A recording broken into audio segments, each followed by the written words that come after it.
Assalamualaikum. How are you viewers? Today we will write a letter to your father asking him about the health of your mother.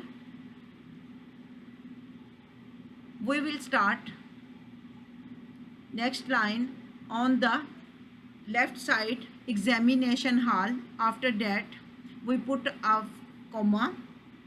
Next line city ABC. Between these words we put a full stop on each word. November 16th comma. After that 2024 full stop.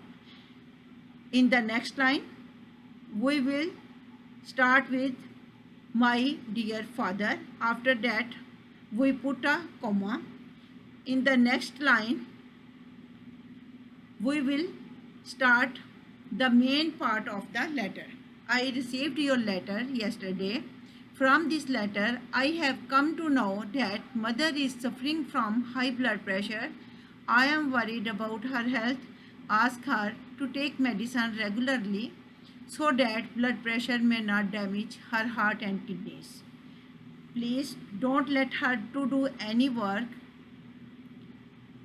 Please inform me about her present condition by the return of post.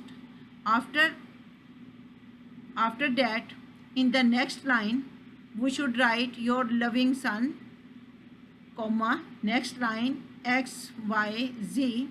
We should put a full stop.